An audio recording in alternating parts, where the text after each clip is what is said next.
አሰላሙ አለይኩም ወረህመቱላሂ ወበረካቱሁ። ሰላም እንደምን አላችሁ? ውድና የተከበራችሁ የሰብሪና ቤተሰቦች ዛሬ ደግሞ በአዲስ ቪዲዮ ብቅ ብያለሁ ኢንሻአላህ።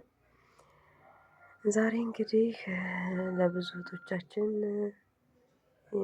መፍትሄ ይሆናል ብዬ ያሰብኩትን ለእኔ የጠቀመኝን ላካፍላችሁ ነው የመጣሁት።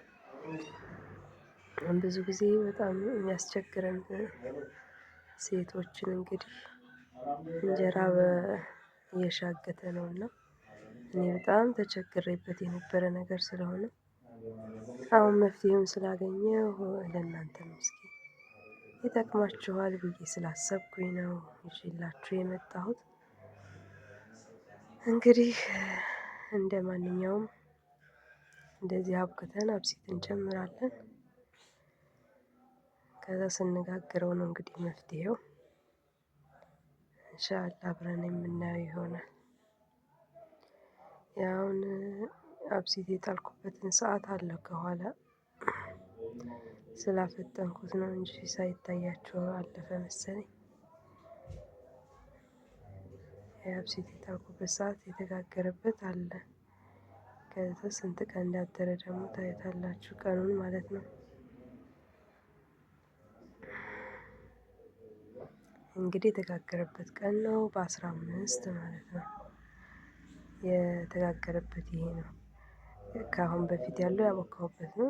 ችግር የለውም አያስፈልግም። ይሄ ግን በ15 አብሲት የጋገርኩበት ቀን ነው።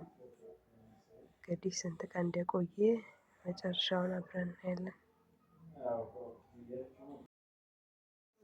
እና እርግጠኛ ነኝ እንደው 8 ቀን ቢያድር የሚበላሽ አይመስለኝም።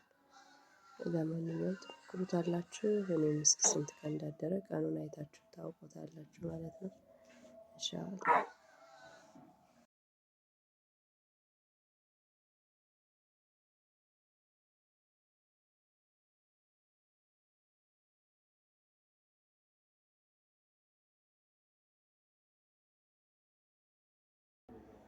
እንግዲህ መፍትሄው ያለው እዚህ ላይ ነው። ስንጋግር በተቻለን መጠን እንጀራውን ስናወጣ እሺ ብሎ ከወጣልን ካላስቸገረን በሰፌዱ ብቻ በእጃችን ሰንገን ማውጣት።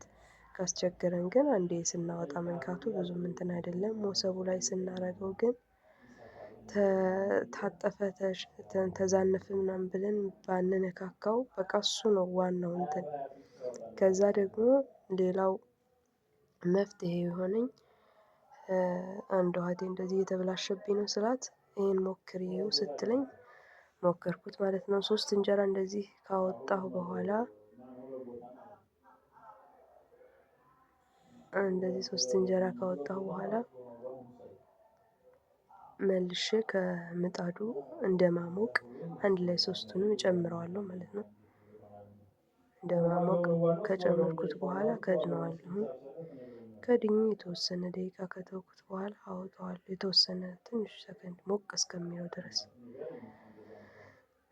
ከዛ በኋላ ያለውን ማቀዝቀዝም የለ እያወጣን ብቻ ከላይ ከላይ መጨመር መነካካት ነው የማያስፈልገው። ከዚህ በኋላ እኔ 100% ሰርቶልኛል። 3 ቀን አያድርም ነበር እንጀራዬ በጣም ነበር እና ተበላሸ እንደዚህ እንጀራው እንደዚህ አጠፍ ምናምን ካለ ማስተካከል ነበር ስራዬ። አሁን ግን በቃ አላስተካክልም ዝም ብዬ ባለበት እተወዋለሁ ማለት ነው። እንደዚህ ትኩስ ትኩሱን ከላይ ከላይ ዝም ብዬ እጨምርበታለሁ። በቃ አልነካውም እና አሁን ላይ ማሻአላህ አይበላሽም አልሐምዱሊላህ። እና ይጠቅማችኋል ብዬ ነው። ይኸው አሁን እንግዲህ እንጀራው አልቆ 21 ሆኗል። ዛሬ በ15 ነው የጋገርኩት። አንድ 6 ቀን እየሆነው ነው መሰለኝ። ይሄ የመጨረሻው እንጀራ ነው። ምንም አይነት የተበላሸ ነጭም የሆነ የለም አልሐምዱሊላህ።